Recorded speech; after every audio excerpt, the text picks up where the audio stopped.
why dungeons are still the best part of Dungeons and Dragons today on A Gamer's Guide to Life. Hi, I'm Bill Kenower, award-winning game writer, author, and creativity coach. And today I hope you hit like and subscribe because we're going to talk about dungeons. Dungeons, yeah, my favorite part of Dungeons and Dragons. Why? Because they offer me, the DM, the most creative control while simultaneously granting the players the most freedom. Yeah, let's get into it. There's three locales, generally speaking, for adventuring in role-playing games and D&D, fantasy role-playing games: cities, wilderness, and dungeons.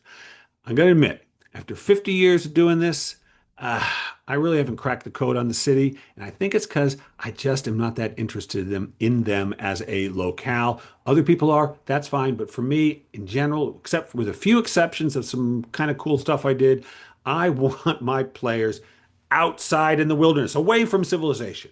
So let's focus on the other two, the wilderness and the dungeon. Now, wilderness is an absolute essential or staple of fantasy literature, fantasy storytelling, and fantasy role playing. If nothing else, there you need to get from one place to another. Unless you're doing the Dungeon of the Mad Wizard, where literally the dungeon is down a well inside an inn, inside a city, you're going to have to travel. Now, sometimes as a DM, you'll just hand wave the wilderness and say, okay, you leave town a week later, you show up at the dungeon. But it's not unusual to create an adventure based in the wilderness, at least as you travel from one place to another. In my experience, the way wilderness tends to be handled, at least the way I've handled it, is if I don't just want to roll up a bunch of random encounters, is I will create, as the players travel from one place to another, a series of encounters. And I got to say, wilderness encounters can be very cool. They're bigger in, the area that it takes place in can be much bigger than a room or a cave in a dungeon. There can be all kinds of cool environmental factors. There can be rivers and with or without bridges. There can be trees, of course. There can be crevasses, ledges, cave openings even. There can be holes and valleys, desert, maybe desert storms. Like there's a lot you can do with the environment of the wilderness, and that makes it pretty cool. And you can even put ruins in there, old walls and arches and floors. That can be pretty cool too. And so we've had lots of fun in the largely combat encounters in the wilderness.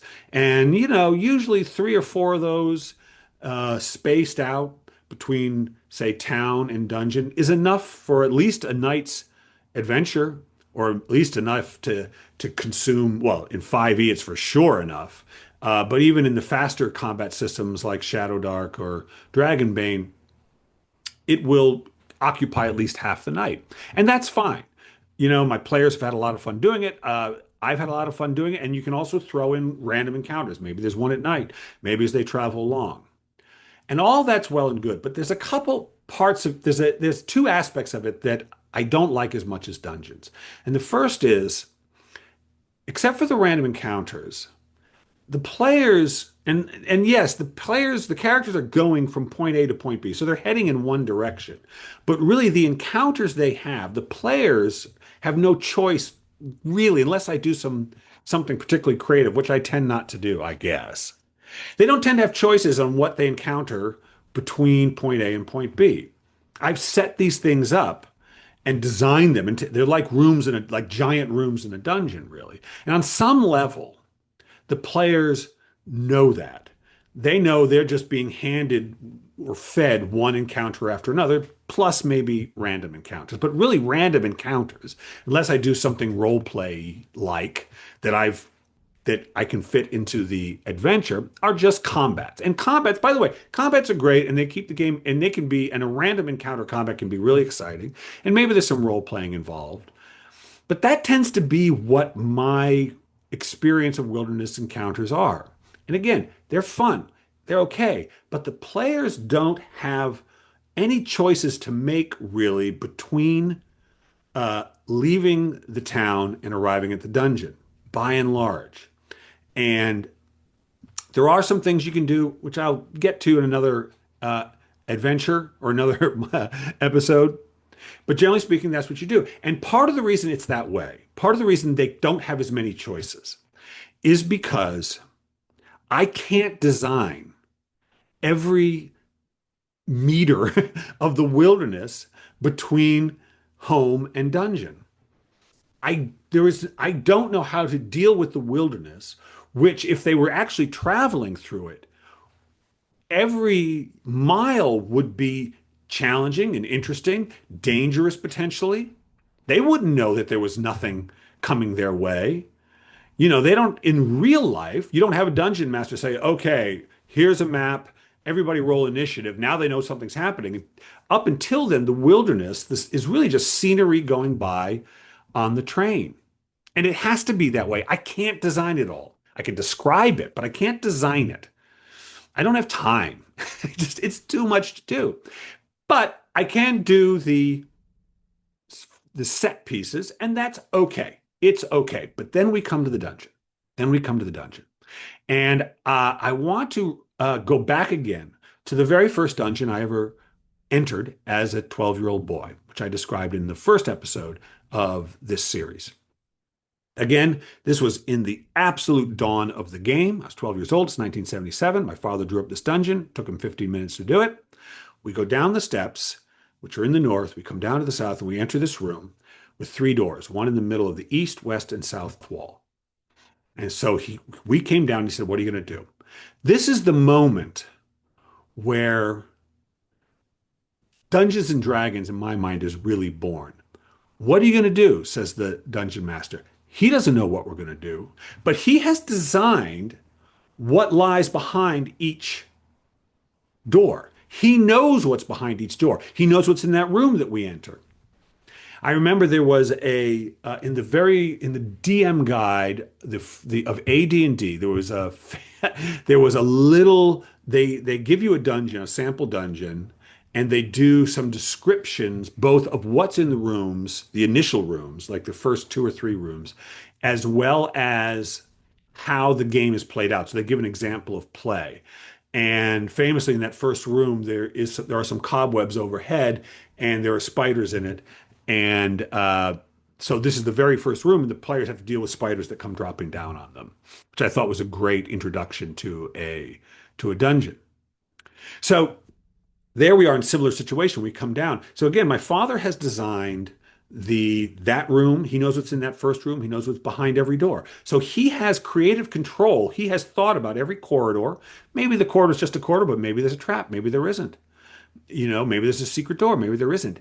As a dungeon master, I can design every single passageway. I can think about every passageway and every room and every cavern and every crevasse and every door and every stairwell, and I can think about what's there or what's not. Is it empty? Is there a trap? Is there some clue? Is there a skeleton lying there? Maybe it'll animate, maybe it won't. So I can get my creative teeth into the whole environment. I don't have to just hand wave anything. It all has potential for adventure. But as with that first adventure, that first dungeon I went down into, the players got to choose which door they went through first. They got to choose whether they listened or not. They got to choose the path. I mean, in our case, there weren't many paths. It was one door fight, another door fight, another door fight, and leave. But as dungeon design evolved, there became more and more and more choices. There's a theory of dungeon design called jaquazing, based on something that Janelle Jaquays, I think that's how her name is pronounced. She's passed now, but she designed something called the Lost Caverns of Thracia, which was really revolutionary in dungeon design. And one of the aspects she introduced was multiple entrances to the dungeon, and then uh, initially choices for the players right away in terms of which way they go, and that continuing multiple choices for the players. And the reason I think this is so important is that the more you can give a sense to the players that their choices matter, that they are in control of some aspect of the story, the better. Because once I've designed the dungeon, I just get to sit back and see what they do. Everything at that point is based on the choices they make completely. And yet I still have control creatively or of based on what I had created before they went in the dungeon.